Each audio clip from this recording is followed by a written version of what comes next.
Salam alaikum chers frères et sœurs, aujourd'hui nous allons parler du raid musulman contre l'oasis arabe d'Oumat el-Jandal. Cette oasis arabe se situe dans le nord de l'Arabie, à une quinzaine de jours de marche de Médine, qui équivaut à environ 805 km du nord de Médine, donc elle est plus proche de la Syrie que de Médine. Et elle se déroule dans les premières années de l'ère islamique, donc elle se situe au mois d'août ou septembre de l'an 626, qui correspond au Rabi' al-Awwal de l'an 5 de l'Hégire. Et apparemment, ses habitants étaient majoritairement chrétiens, et c'est l'une des raisons pourquoi le prophète Mohammed sallallahu alayhi wa sallam et ses compagnons voulaient faire une expédition là-bas afin de prêcher l'islam et de répandre la nouvelle religion qui est l'islam dans cette oasis qui fonctionnait comme un bastion central pour les alliés chrétiens. La deuxième raison qui motivait cette intervention du prophète Mohammed et ses compagnons dans Oumat el-Jandal était le climat d'insécurité qui régnait là-bas. Selon ces informateurs, le prophète Mohammed a appris que les tribus arabes qui vivaient là-bas de Oumat el-Jandal, près aux confins de la Syrie et de la Palestine, étaient largement impliqués dans des grandes opérations de banditisme. Ils attaquaient les caravanes commerciales, c'est des coupeurs de route, ils menaçaient les voyageurs qui passaient là-bas, et donc il fallait intervenir pour remettre de l'ordre. Le prophète Mohammed sallallahu alayhi wa sallam, dans une armée d'1 millier de musulmans, progressait la nuit vers la région de Oumat el-Jandal pour passer inaperçu, mais précédé par un guide qui connaissait bien la région, qui connaissait bien les raccourcis. Il a pris de l'avance pour sonder la région et savoir qu'est-ce qu'il attend pour réfléchir à l'action qu'il faut entreprendre en conséquence, pour tâter le terrain avant d'agir. Donc il arriva à une zone de pâturage occupée par des bédouins de la région de Oumat el-Jandal. Il y avait là-bas leurs troupeaux, il y avait des bergers. Et avant que l'armée du prophète Mohammed sallam arriva dans la région, dans la zone du pâturage, il revint, il a déjà précédé l'armée, il revint à l'armée, informa le prophète Mohammed sallam, et on déduit que le centre de Oumat el-Jandal est bien plus loin. Le prophète Mohammed sallam s'en saisit, il saisit les troupeaux, les bergers s'enfuirent. Ses habitants et les habitants de Oumat el-Jandal, conscients de la situation ou de la présence de l'armée de l'islam, furent dispersés. Le prophète Mohammed sallallahu alayhi wa sallam et ses compagnons se rendirent dans la région, dans le centre de l'agglomération, mais ne trouvèrent personne. Ils ont tous déserté Oumat el-Jandal. Elle campa là-bas pendant 15 jours. Et pendant ces 15 jours, le prophète Mohammed sallallahu alayhi wa sallam envoya de temps en temps de petits groupes de reconnaissance parmi ses compagnons, prospecter les alentours de l'oasis afin de déceler une présence quelconque, mais sans rien trouver, ils étaient tous partis. Enfin, les musulmans retournèrent à Médine le 20 du mois de Rabi' al-Thani sans combat à Oumat el-Jandal. Il n'y avait ni perte ni combat et donc une victime n'était à déplorer. Et puisque l'histoire de l'intervention de l'armée musulmane dans l'oasis de Oumat el-Jandal est très courte, j'ai décidé de lui faire rejoindre l'histoire du mariage du prophète Mohammed sallallahu alayhi wa sallam avec la mère des croyants, Zaynab bint Jahsh. Qui était donc Zaynab bint Jahsh, mère des croyants? Environ un an après le mariage du prophète Mohammed sallallahu alayhi wa sallam, puisqu'on parle que de lui, après son mariage avec Salama, mère des croyants, le prophète Mohammed sallallahu alayhi wa sallam épousa Zaynab bint Jahsh, qui était déjà sa cousine. Sa mère, la mère de Zaynab bint Jahsh, était la fille de Abd al-Muttalib, le grand-père du prophète Mohammed sallallahu alayhi wa sallam. Donc sa mère, la mère de Zaynab bint Jahsh, était la tante de l'envoyé de Dieu. Donc sa cousine du côté maternel. Comme femme, elle aimait les travaux manuels, elle était tanneuse de peau et travaillait le cuir. Même lorsqu'elle n'avait plus besoin d'argent, il est dit qu'elle continuait son activité manuelle, pas pour gagner l'argent, c'est normal qu'elle gagne de l'argent, mais c'est pas pour son propre compte, c'est-à-dire l'argent qu'elle gagne de ses travaux manuels, il va à l'aumône et aider les pauvres et les démunis. Pour bien comprendre les circonstances aboutissant, les circonstances particulières de cette union, nous devons revenir un peu en arrière. Avant que le prophète Mohammed sallallahu alayhi wa sallam ne songe à épouser Zaynab bint Jahsh, elle était déjà mariée à un homme qui s'appelle Zayd, qui était donc ce Zayd ibn Haritha.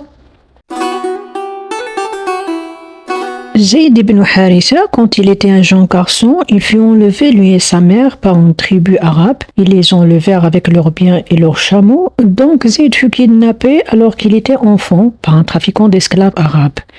Il est vendu à l'un des neveux de Khadija bint Khuwaylid, la première femme du prophète Mohammed sallallahu alayhi wa sallam. qui, elle, l'offre à son nouveau mari, Mohammed sallallahu alayhi wa sallam, comme présent de mariage. Après quelques années, Mohammed sallallahu alayhi wa sallam s'attacha à Zayd et l'adopta. Et donc sa première femme, Khadija bint Khuwaylid, fut décédée et Zayd devint son fils adoptif. Entre-temps, le père de Zayd bin Haritha n'a pas baissé les bras, n'a pas arrêté de le rechercher. En effet, après de longues années de recherche, il apprit que son fils avait été adopté par le prophète Mohammed sallallahu alayhi wa sallam, l'envoyé de Dieu.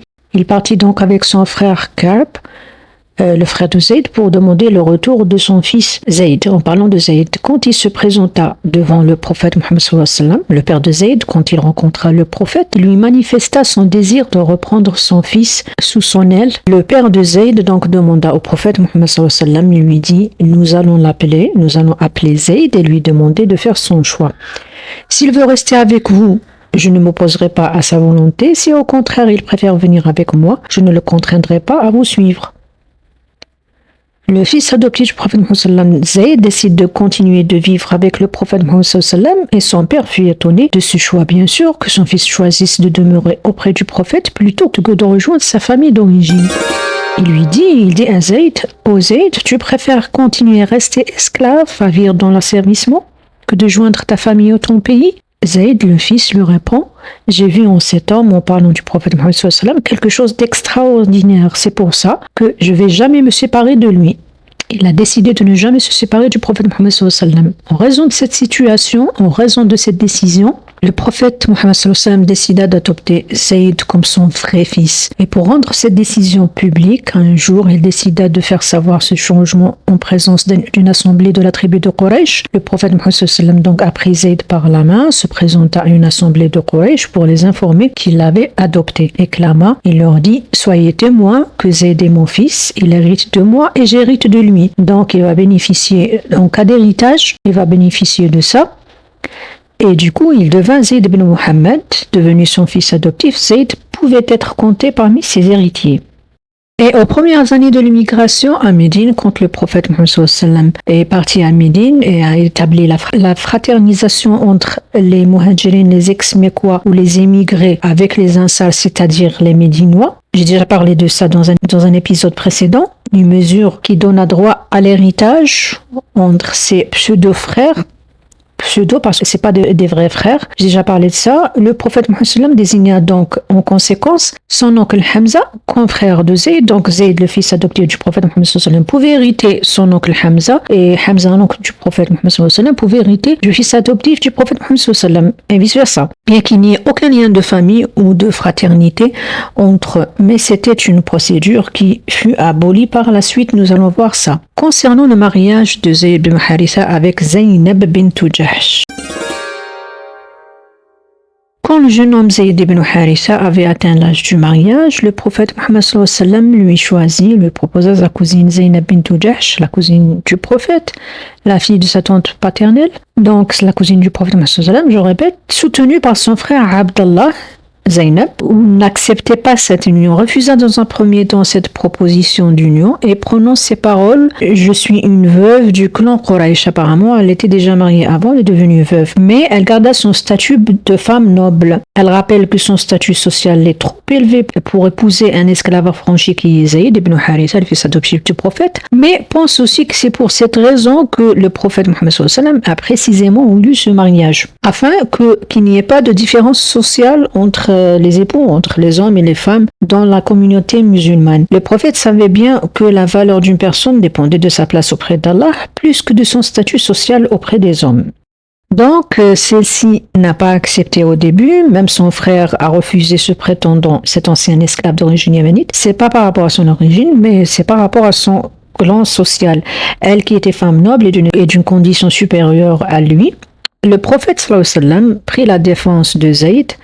Son argument était que Zayd est devenu son fils adoptif et qu'il fait partie de la communauté de l'islam. Il était issu d'une famille honorable, tant du côté du père que de la mère. Mais Zaynab bint Jahsh compte sur cette position, sur son point de vue, bien qu'elle souhaitait ne pas contrarier le vouloir du prophète, mais elle finit par accepter suite à la révélation de ce verset.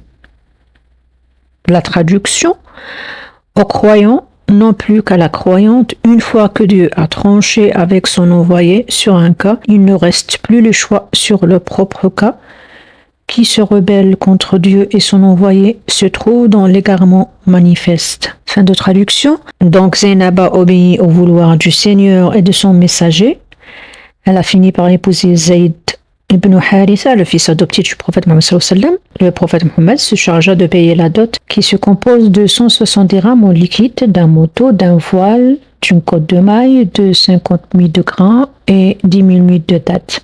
Si elle a accepté de l'épouser, dans leur vie de couple, elle ne supportait toujours pas le statut d'épouser un affranchi. Zainab et son époux Zayd s'entendaient très mal. Le prophète Mohammed sallallahu alayhi wa sallam faisait de son mieux pour accommoder le couple. Tant que Zayd ne veut pas divorcer par reconnaissance envers son père adoptif, envers le prophète sallallahu alayhi wa sallam, qui lui dit de craindre Dieu. À chaque fois, il vint plaindre auprès de lui du comportement de sa femme. Zainab, le fils adoptif du prophète Mohammed sallallahu alayhi wa sallam, subit cette vie pénible pendant un certain temps et alla ensuite se plaindre au prophète Mohammed sallallahu alayhi wa sallam.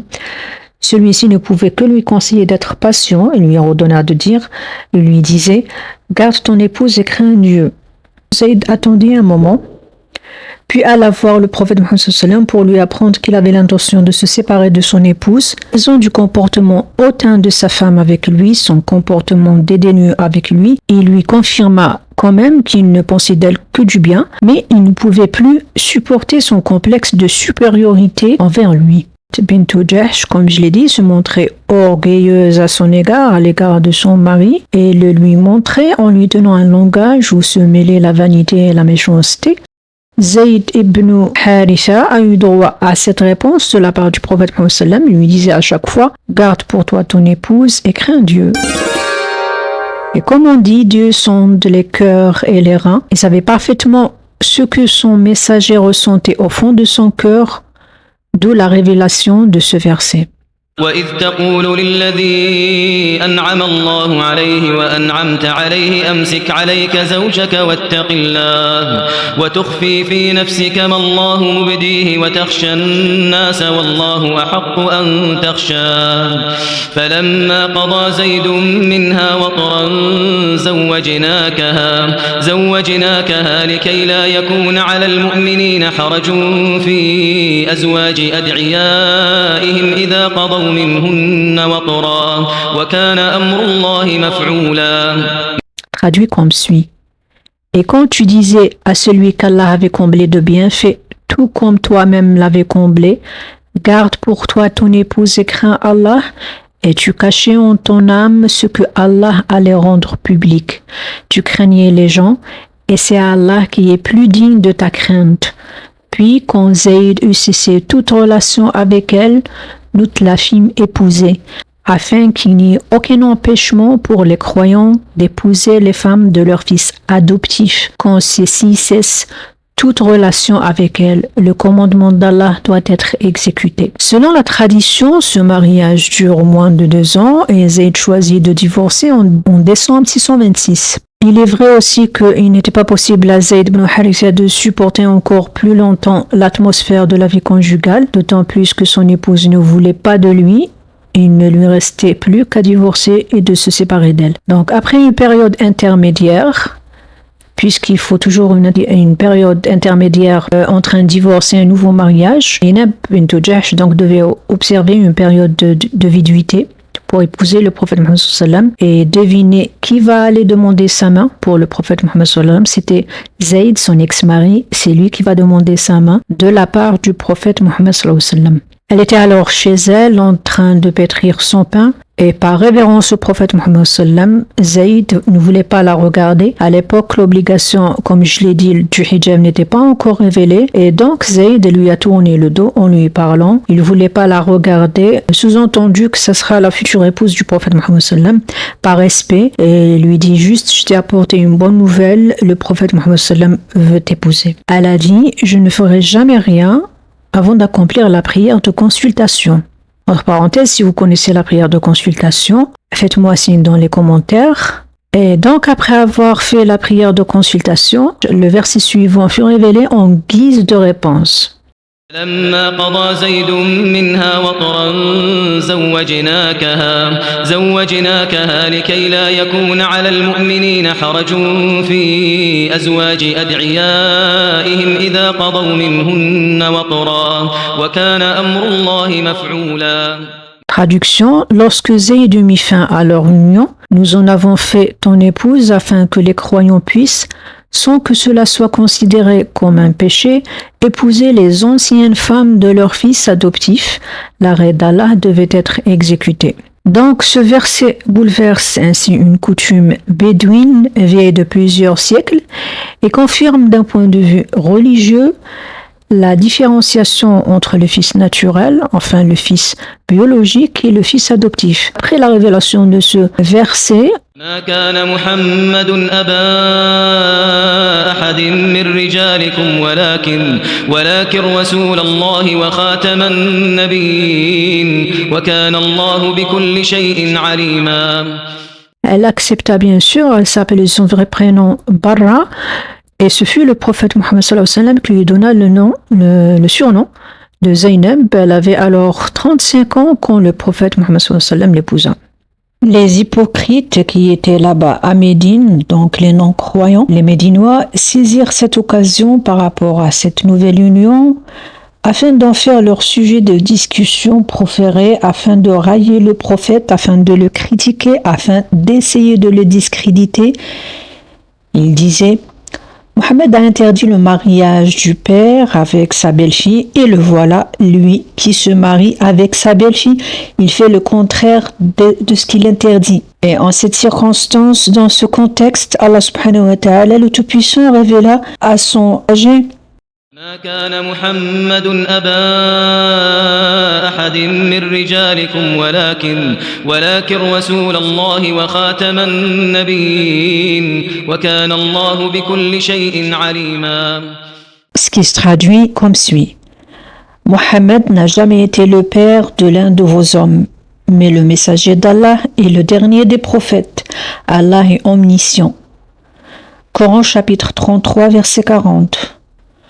Ensuite, dans 2 versets, Allah l'exalté expose le problème avec plus de clarté. De quel problème? De la question de l'adoption. Donc, dans 2 versets, Allah subhanahu wa ta'ala expose le problème de l'adoption avec plus de clarté et énonce une loi juridique applicable à tout moment, à tous les temps et partout dans le monde. Ces versets abrogent le statut de l'enfant adoptif, de l'adoption d'un enfant qui n'est pas le sien, ce qui rend l'adoption interdite, haram en islam. Et donc, de ce fait, le prophète Mohammed sallam a annulé le nom de Zayd ibn Muhammad, et Zayd, le fils adoptif du prophète Mohammed sallam, récupère son vrai nom, son nom de famille d'origine, Zayd ibn Haritha. Il n'a point fait de vos enfants adoptifs vos propres enfants. Ce sont des propos qui sortent de votre bouche, mais Allah dit la vérité, et c'est lui qui met l'homme dans la bonne direction. Ça, c'est une traduction du verset qui concerne l'adoption, l'annulation de l'adoption. ادعوهم لآبائهم هو أقسط عند الله فإن لم تعلموا آباءهم فإخوانكم في الدين ومواليكم وليس عليكم جناح فيما أخطأتم به ولكن ما تعمدت قلوبكم وكان الله غفورا رحيما.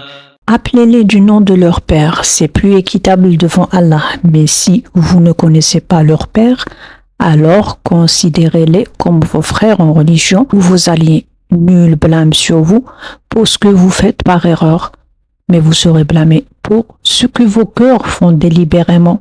Allah cependant est pardonneur et miséricordieux. Donc, on comprend que le mariage de Zaynab bint Jahsh avec le prophète Mohammed sallallahu alayhi wa sallam est commandé du ciel dans les 2 versets 37 et 38 du chapitre 33. Et il avait pour but, cette union, ce mariage avait pour but de réfuter les pratiques courantes dans la période pré-islamique. C'est quoi ces pratiques? C'est de déclarer une personne ou un enfant, son propre enfant, et le faire bénéficier des mêmes droits que les héritiers biologiques. Dire cet enfant est le mien alors qu'il ne l'est pas et qu'il en bénéficie de l'héritage. Nous revenons donc à l'histoire du mariage du prophète Mohammed sallallahu alayhi wa sallam avec Zaynab bint Jahsh. Nous savons que Zaynab bint Jahsh se plaisait, elle se vantait parfois à appeler aux autres épouses du prophète Mohammed sallallahu alayhi wa sallam que le prophète s'était marié avec elle sur un ordre divin et qu'Allah exalté soit-il l'a mariée du haut des 7 cieux, alors que chacune d'elles était mariée par son tuteur. Elle disait aux autres épouses du prophète: vous avez été mariées au prophète par votre famille, par leur père ou leur frère, mais moi j'ai été mariée au messager du haut des 7 cieux, par Allah lui-même. C'était Gabriel qui était l'intermédiaire, bien sûr. S'agissant des noces du prophète Mohammed sallallahu alayhi wa sallam et de Zaynab bint Jahsh, et l'inopportunité de s'attarder chez le prophète dans sa maison. L'inopportunité de s'attarder pour qui? Pour les invités qui viennent voir le prophète dans sa maison. Alors, quand c'était au mariage, le prophète Mohammed sallallahu alayhi wa sallam offrit à Zaynab une dot de 400 dirhams. Le lendemain, il organisa un repas en l'occasion. Les noces donc furent célébrées en égorgeant un mouton et il y avait du pain et de la viande à volonté. Anas ibn Malik racontait qu'il y avait plus de 70 convives, plus de 70 invités. Elle a invité presque tout le monde jusqu'à ce qu'il n'y avait plus d'autres convives à inviter et qu'aucune autre femme du prophète n'avait eu le droit à une cérémonie d'une telle splendeur. Donc les convives rentraient et sortaient. Quand le premier terminait son repas, il est remplacé par un autre, ainsi de suite. C'est-à-dire personne ne s'attardait. C'était comme au resto. Les plats sont débarrassés. Dès qu'on termine, les plats sont débarrassés. Le repas est terminé. Donc la cérémonie est terminée en terminant le repas. La plupart des convives sont partis et il ne restait pas, sauf quelques-unes des convives qui s'attardaient dans la maison du prophète à discuter avec lui, chez lui. Une heure tardive, il fallait partir, mais ces convives n'ont pas compris. Donc la cérémonie de mariage est terminée, ça consistait juste en un repas. On ne va pas s'attarder à chanter et danser dans la maison du prophète. Donc il fallait partir. En plus, la mariée Zaynab bint Jahsh était dans sa toilette de mariée, bien sûr. Elle avait le visage tourné au mur, elle était gênée. Et donc, elle attendait elle aussi leur départ. En plus, le hijab, comme je l'ai dit, à l'époque n'était pas encore rendu obligatoire. Donc, elle était gênée. Il fallait laisser les mariés à l'aise. Le prophète Mohammed sallam ne pouvait pas les congédier, franchement. Il était d'une âme timorée, il ne voulait pas les froisser. Il devait donc les congédier avec égard et délicatesse, mais il n'a rien dit verbalement, il faisait juste des gestes pour insinuer qu'il voulait qu'ils partent, comme par exemple faire semblant de se lever. J'imagine qu'on mangeait par terre, donc il s'apprêtait à se lever. Et quelques invités ont compris qu'il faut quitter la table, même si j'imagine aussi qu'il n'y avait pas de table, sauf que quelques convives se sont attardés, 3 convives. Et face à cette situation malvenue et de maladresse involontaire et naïve, c'était pas exprès, c'était pas pour gêner, je vois qu'ils ont aimé de rester, sauf avec une bonne intention. Le prophète Mohammed sallallahu alayhi wa sallam, entre-temps, a fait la tournée dans les chambres de ces femmes, leur dire bonjour ou les saluer, et elles à leur tour le féliciter pour cette nouvelle union. Ensuite, il est reparti dans la salle des convives ou dans la cour, là où ils étaient en train de manger. Il y avait encore là les 3 convives, ils ne sont pas partis. Ça a compté que le prophète Mohammed sallallahu alayhi wa sallam était trop timide, il n'osait pas. Puis il est rentré dans la chambre de sa femme Aïcha. Entre-temps, les convives sont partis, et dès qu'elles sont parties, Anas se dirigeait vers la chambre je crois que c'était dans la chambre de Zaynab, sa nouvelle femme. Et là, entre-temps, les convives sont partis, donc Anas l'a rejoint dans la chambre de sa femme pour annoncer que les convives sont partis. Anas racontait que dès qu'il entra dans la chambre de sa femme, le prophète Mohammed et sa femme, le prophète Mohammed sallam fit baisser le rideau de la chambre pour se couvrir lui et sa femme du regard de Anas. Bien sûr, c'est un regard innocent. C'est juste pour lui annoncer le départ des convives. Justement, en cette occasion, dans ce contexte précis, que le verset qui oblige les femmes du prophète Mohammed sallam à porter le hijab, en cette occasion, puis s'est étendu aux autres femmes des croyants. Le verset en question indiquait clairement aux gens de ne pas rentrer chez le prophète Mohammed sallam à l'improviste et de ne pas s'attarder chez lui au point de l'importuner dans sa vie privée. Ce fut aussi à cette occasion que le hijab fut imposé, comme je l'ai dit, aux femmes de l'envoyé de Dieu, également l'interdiction de les épouser après sa mort. Ceci étant considéré comme les mères des croyants. يا أيها الذين آمنوا لا تدخلوا بيوت النبي إلا أن يؤذن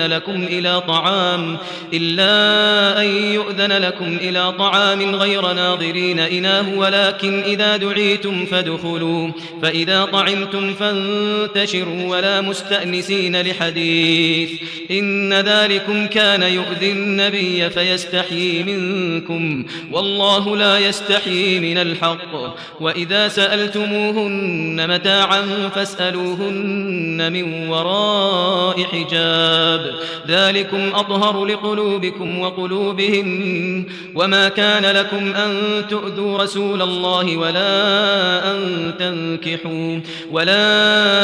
تنكحوا أزواجه من بعده أبدا إن ذلكم كان عند الله عظيما.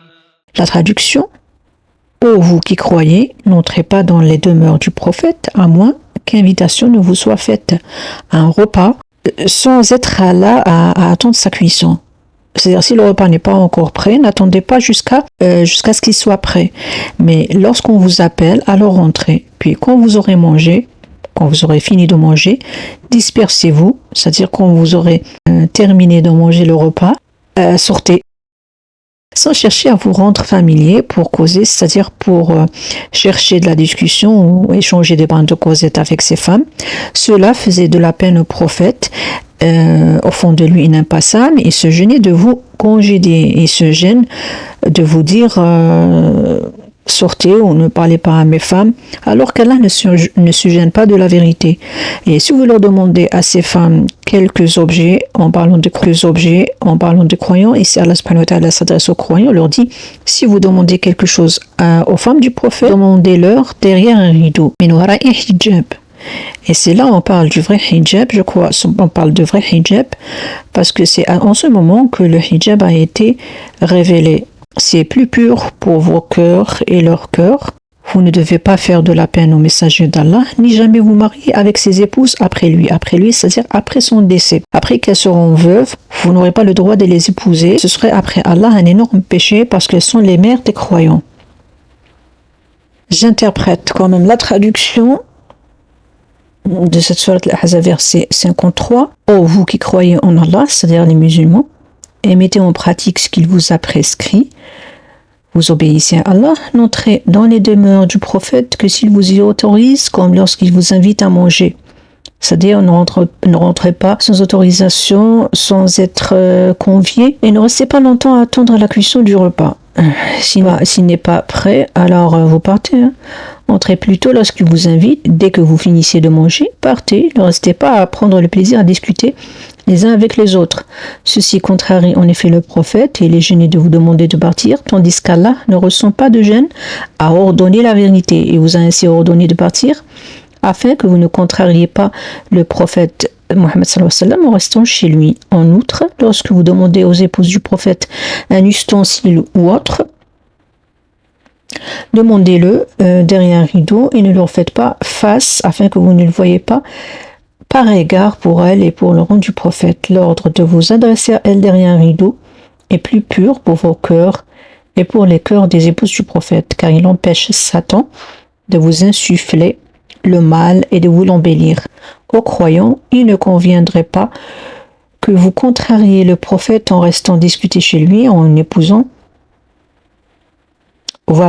et en épousant ses épouses après sa mort, car elles sont les mères des croyants. Contrarier le prophète en épousant ses épouses après sa mort, entre autres, est illicite et un péché immense auprès d'Allah.